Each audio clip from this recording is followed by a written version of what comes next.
YouTube પર channel તો બનાવી લીધી, હવે તેમાં કેવા વિડીયો અપલોડ કરવા? તો આજે આપણે જાણીશું એવા 3 ટોપિક વિશે કે જે વધારેમાં વધારે જોવામાં આવે છે. चलो भाई देखो अब मैं क्या करता हूँ. પહેલા ટોપિકની વાત કરીએ તો ઓનલાઈન અર્નિંગ, એટલે કે ઓનલાઈન પૈસા કેવી રીતે કમાવવા. હવે ઇન્ટરનેટ પર ઘણા એવા ટોપિક છે કે જેના પર તમે વિડીયો બનાવી શકો છો.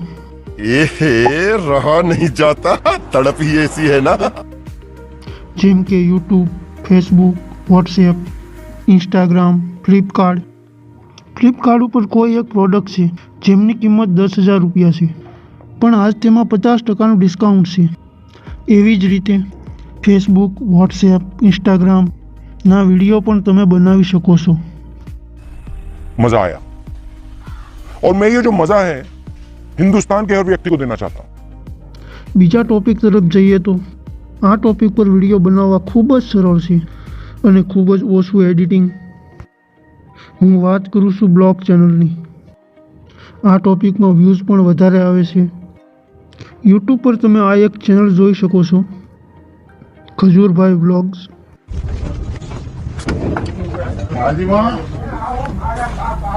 ઓળખાણ પડી કે હે કેમ છો? મજામાં? મારા બાપ તને ભગવાન હું અંબાડું તો મારો બાપે જે મને મળ્યો નહીં ગયો તેનું હા, તમારી હાટું હું લેવું છું. મારો શું હશે? ભાગ છે તમારા પ્રિય ગોટા. મારો મારીનો મારો બાપી મારો હવે તને મારો કરોડ કે બિહાર બાજુ મેં કીધું મને મળ્યો નથી. મને હું બિહાર નતો ગયો, હું અહીંયા ગુજરાતમાં આટા મારું છું. કઈ આ બાવાજીનો છોકરો ખેતો આ બેહો ભાઈ ના, ના, હું અહીંયા છું. પેટું છે ને કુલર લેવું છું, હવા ખાવાની છે મસ્ત, અને જે મહેમાન આવે ને એને ખવડાવવાની. હા સમજા? આજુબાજુ બધાને કહેવાનું કે આવો મારે ઘરે બેહવા અને ખાવું કુલર ની હવા. હા વાહ બરાબર? હા અને ગોટા આપ્યા એ ખાજો તમે. ખાય હો. બરાબર? હા એ વીજ પડી ગઈ થી પછી આ કેમ આવું શું ઈ કર્યું તો ઈ જેલ છે. હા માથામાં જેલ લખ્યું છે મેં.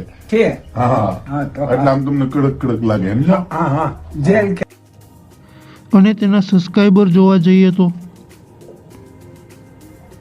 1.6 મિલિયન સબસ્ક્રાઈબર છે, અને વ્યૂઝની વાત કરીએ તો 5 મિલિયન, 3 મિલિયન. તો તમે પણ આ બ્લોગની ચેનલ બનાવી શકો છો.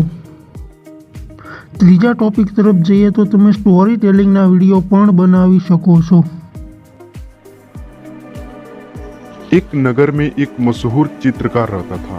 चित्रकार ने एक बहुत ही सुंदर तस्वीर बनाई और उसे नगर के चौराहे पर लगा दिया और नीचे लिख दिया कि जिस किसी को जहां भी इस तस्वीर में कमी नजर आए वह वहां निशान लगा दे. जब उसने शाम को तस्वीर देखी तो उसकी पूरी तस्वीर पर निशानों से खराब हो चुकी थी. यह देखकर वह बहुत दुखी हुआ. उसे खुद समझ नहीं आ रहा था कि वह अब क्या करे. वह दुखी होकर चौराहे पर बैठा हुआ था. तभी उसका एक मित्र वहां से गुजरा. उसने उसके दुखी होने का कारण पूछा तो चित्रकार ने उसे पूरी घटना बताई. दोस्त ने चित्रकार को कहा, एक काम करो, कल दूसरी तस्वीर बनाना और उस पर लिखना कि जिस किसी को इस तस्वीर में जहां भी कोई. હવે સવાલ એ થાય કે કહાની લાવવી ક્યાંથી? તો કહાની ગૂગલ પરથી જ લેવાની. હવે તમારે જે પણ ભાષામાં કહાની જોઈએ તે ભાષામાં સર્ચ કરવાનું. જેમ કે ગુજરાતી સ્ટોરી આટલું લખી અને સર્ચ કરો. અહીં આખું એક કહાનીનું પેજ તમારી સામે ખુલીને આવી જશે. હવે તેમાંથી કોઈ પણ એક કહાની કોપી કરો અને તેમાં વોઇસ ઓવર કરો. હવે તમે જે પણ એપ્લિકેશનમાં વિડીયો એડિટિંગ કરતા હોય, જેમ કે કાઇનમાસ્ટર છે, ઇનશોટ છે, તેમાં એડિટિંગ કરી અને તમે વિડીયો બનાવી અને યુટ્યુબ પર અપલોડ કરી શકો છો.